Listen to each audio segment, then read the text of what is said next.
একটা সংসারে বৃহস্পতিবারের মতো একটা ব্যস্ত দিনে সময়টা কিভাবে কেটে যায় সেটাই তোমাদের সঙ্গে শেয়ার করব। তো কাল রাতেই মেয়েকে জিজ্ঞাসা করলাম টিফিনে কি নিয়ে যাবে। তো বলল ব্রেড করে দিও, শরীরটা এখন একটু ঠিক আছে কালকের তুলনায়। তো ওসব ওর পাপা না একদমই খেতে দেয় না, ঘরের কোনো জিনিস করে দাও সেটাই বলবে। রোজ রোজ কি আর একই জিনিস ভালো লাগে বলো। আর এদিকে দেখো তোমাদের সঙ্গে কথা বলতে বলতে প্রায় আমার টিফিনটা তৈরি হয়ে গেল। তো আজকে যেহেতু ব্রেড খেতে চেয়েছিল সেই জন্য ব্রেড দেওয়া হলো। তো সবসময় একটু চেষ্টা করি ঘরের কিছু করে দেওয়া, নর্মাল কিছু খাবার করে দেওয়ার আর কি।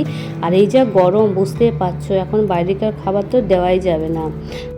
আর এদিকে দেখো ব্রেডটা আমার হয়ে গেছে। তা চলো ব্রেডটা একটু হাফ করে দিই যাতে ওর খেতে সুবিধা হয়। তো এখন ব্রেডটা প্যাকিং করে দেবো চলো। তো এই যে দেখো এরকমভাবে হাফ করে দিলাম।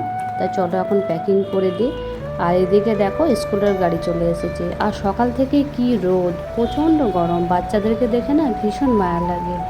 জানো তো আমার একটা অভ্যাস আছে সকাল সকাল স্নানটা সেরে নেওয়া। এই যে অভ্যাসটা হয়েছে এটা দিল্লিতে থাকতেই হয়েছে। তো ওখানে যেহেতু একাই থাকতাম, হাজবেন্ড চলে যেত কাজে, আর আমি সকালেই সমস্ত কাজ সেরে আমি নিজের কাজে লেগে পড়তাম।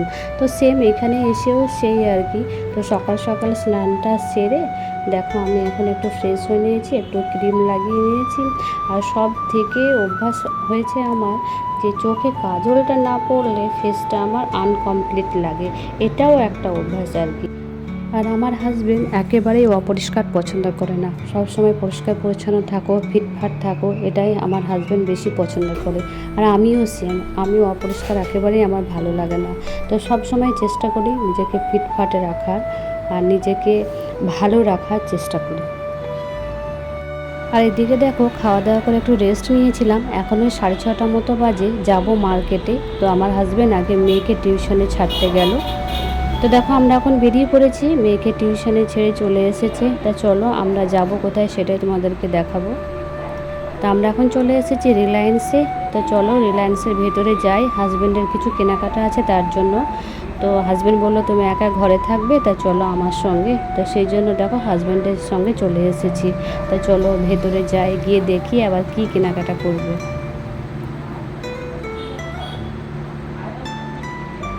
তো ভিতরে ঢুকেই দেখো নিজের কাপড় না দেখে আমার কাপড়ের দিকে আসছে আর কি। তো আমি প্রথমেই বলেছিলাম আমি কিছু নেবো না। তো হাজব্যান্ড না এরকমই হয় তাই না, নিজের শখ ত্যাগ করে বউ বাচ্চার শখ পূরণ করে। তো ভাগ্য করেই এরকমই হাজব্যান্ড পাওয়া যায় তাই না। তো চলো হাজব্যান্ডকে জোর করে নেওয়া করেছি। তো আজকের ব্লগটা এখানেই শেষ করছি। সবাই ভালো থেকো, সুস্থ থেকো। আর ব্লগটা কেমন লাগলো একটা কমেন্ট করে জানিও। বাই।